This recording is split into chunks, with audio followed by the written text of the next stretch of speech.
After many fights and many different hybrids, it leaves a question to be asked. Who is the best? Who stands the best chance at taking out arguably the most deadly shark to ever exist? Well, we're going to find out in the final 16 tournament for Bruce's Battles. Now, the way this tournament will work is not what you might expect, because the competitors are not going to be put against each other in an actual fight. Instead, it'll work similarly to Goji Center's Final 16.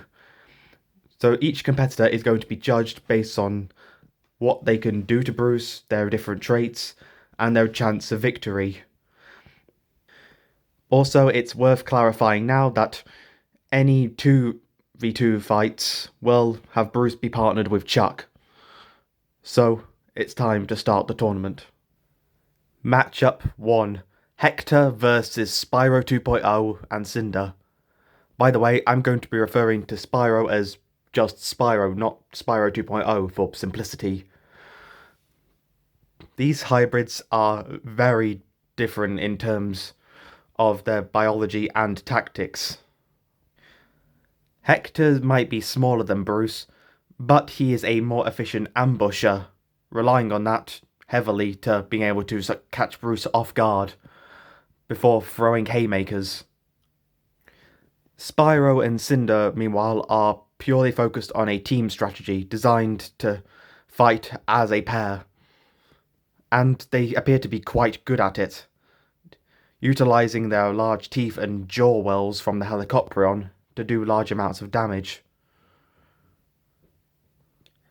This first fight is surprisingly close, but luckily I have a few friends that can help sort of determine a winner, which is where I'd like to introduce the people to separate the champs from the Hanks. My judging panel: Master Dragon, Metrio Genetics, and Raptor Corp. All three of them have done some great finding on these matches, although their opinions on the first match seem to be kinda split.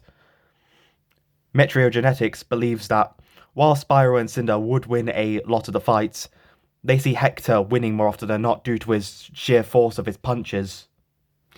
Meanwhile, Raptor Corp believes that both Spyro and Cinder could compromise their own bite because of the lack of the top jaw teeth from the Helicopteron, since Helicopteron didn't have teeth on its upper jaw. But they still believe that Spyro and Cinder would come out on top. This was a close match, but there is actually one factor that determines the outcome of this match which none of the judges picked up on, and that was defense. For these sharks, their main defense is Arapaima scales, which are definitely optimal for protection, but Bruce still has an incredibly devastating bite. Although another form of protection they have is their Dunkleosteus cranial armor, which, as we've seen from previous fights with the likes of Rocket and Saxton, it seems like Bruce may be unable to penetrate the thick armor on those fish. But these fish are smaller, and Bruce has become larger, so it might still be a bit iffy whether or not he can actually penetrate through it. But it still provides a great amount of protection, at the cost of losing electroreceptive abilities, because the cranial armor blocks the electroreceptors, meaning Bruce is definitely locating these two first. Hector doesn't have this problem and is a much more efficient ambusher, but Bruce's electroreceptors will still allow him to locate him, and his speed will allow him to move out of the way in time. Because despite being relatively fast and maneuverable at this size, it's still not fully optimal despite a shark built for speed. And then there's the armor, the spiky spikes from on the back coming from the purple sea urchin. Unfortunately, Bruce has a hidden edge when it comes to fighting spiky opponents. This can sort of correlate back to episode 9 when Bruce surprisingly beat Kamikaze pretty easily. One of the reasons for that was because of the bumphead parrotfish. And no, it wasn't just for the teeth or the resistance to the cyanotoxins. See, parrotfish eat quite a lot of unusual things. One of those just so happens to be sea urchins. They have special padding in their mouth to help prevent them from getting poked. By taking this padding and applying it to Bruce's mouth, it means that if he bites into a spiky opponent, he won't exactly really feel much. And what kind of armor does Hector have? Oh yeah, urchin spikes. Meaning that all it takes is just one good chomp, and Bruce would basically split Hector in half. Because of Hector's pretty poor defense against Bruce, Cinder and Spyro progress to the final 8. Matchup 2. Gamera vs Minwano. This fight would be a very unique challenge for both of Bruce, because both of them are very different opponents that require very different strategies in order to beat. Minwano, just like Bruce, was built for speed and power, and with Bruce having to go into this battle alone, Minwano is able to put up a pretty good fight with his fast reaction speeds and his multiple different weapons, from his fluorapatite teeth to the spikes on the end of his tail from the blue tang. That's not to say Gamera's weapons aren't impressive either. That large sharp beak can easily do quite a lot of damage because Bruce isn't very well armoured. However, Gamera also isn't particularly well armoured, as those special tiger shark teeth Bruce possesses just happen to be very good at cutting through turtle shells. Now, turtles do have a strategy to counter this, where they end up going on their sides, so the shark is unable to actually bite their part of the shell they can grip onto. But this only works by way of tricking the shark, but with Bruce possessing Bottlenose Dolphin, he's not going to fall for that trick. He's going to notice what Gamera is doing and punish him for it. But then again, would Gamera even pull this strategy off? It's questionable if he could. One thing turtles don't have going for them is their abysmal intelligence. There was an attempt to fix this by using Octopus, but as you can see from Raptor this would cause some big behaviour issues, since octopuses fight a lot differently to a turtle. As well as this, the poison dart frog also won't really have much of an effect on Gamera because, well, the shell is covering most of his body, so he wouldn't really be able to secrete the poison.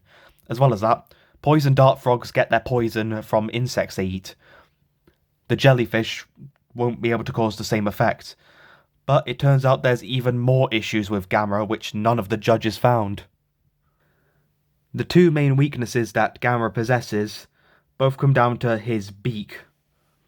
First of all, using the addition of the Gumboot chitin to reinforce the beak and the shell with magnetite, which just wouldn't work. First of all, Humboldt squid was already being contributed to strengthen the beak, and plus the Gumboot chitin would not spread magnetite to the shell, because they only have the magnetite in their teeth, and Gamera doesn't even have teeth. It's a similar situation to how people use Limpet to reinforce the armour with Gophite, because they only have Gophite teeth. That's not how that works.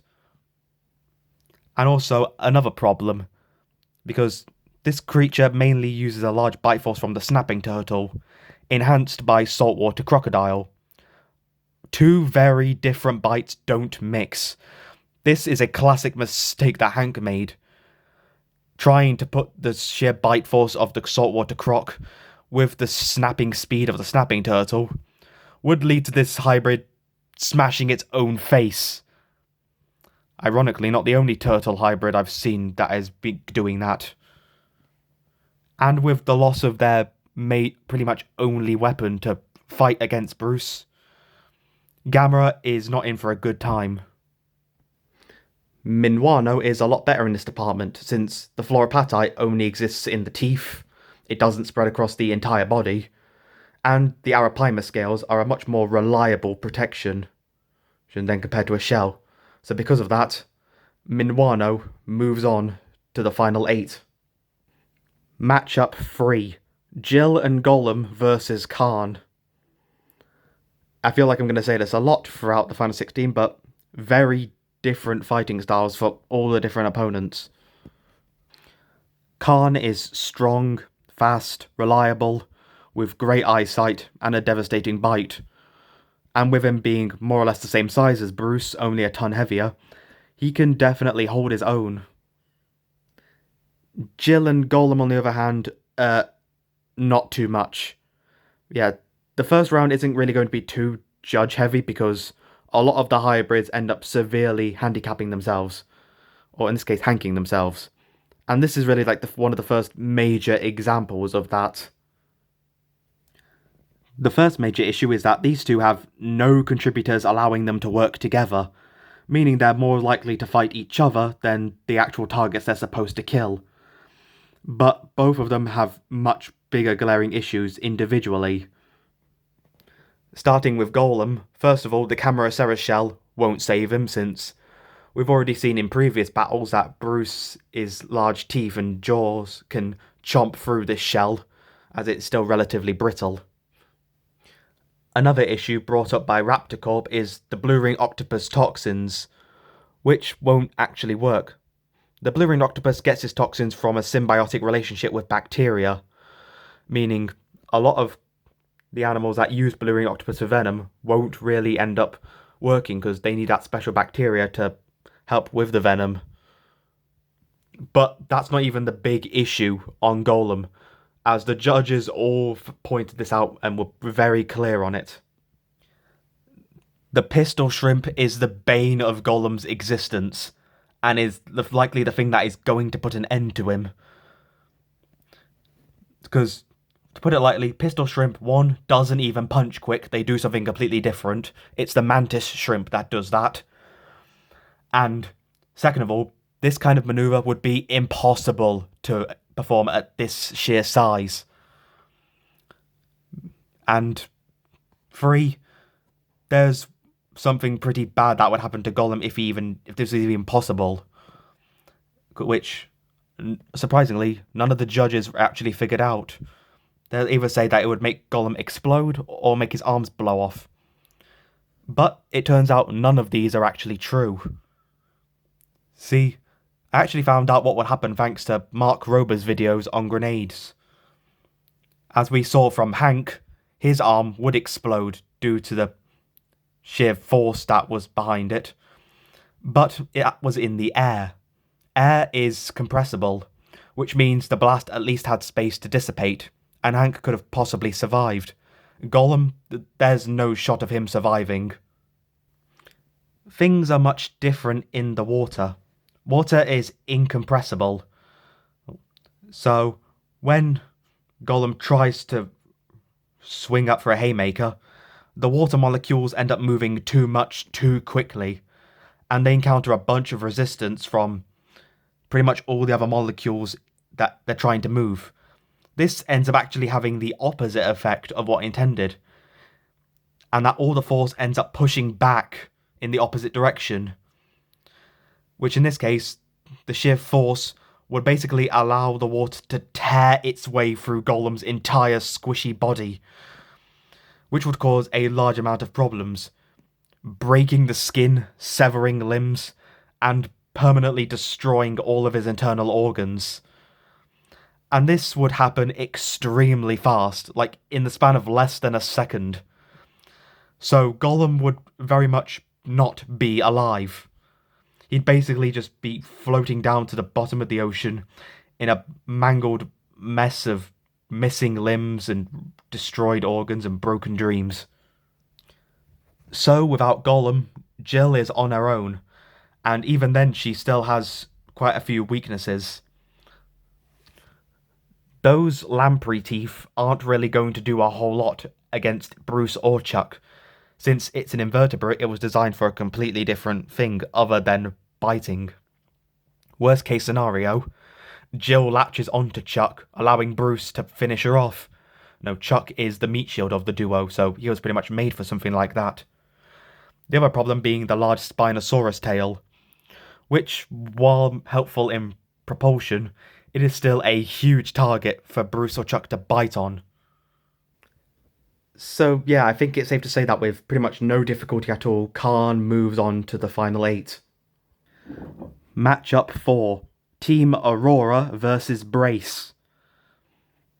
Both of these hybrids were submitted by fairly competent people in the hybrid community. I mean, these two were even made by some of the judges, so there better not be any bias from judging these. Team Aurora may not look like much, but they have a surprising amount of weapons at their disposal. The Bone Shark, with its Pleco armor and saltwater crocodile jaws, make it still pretty deadly.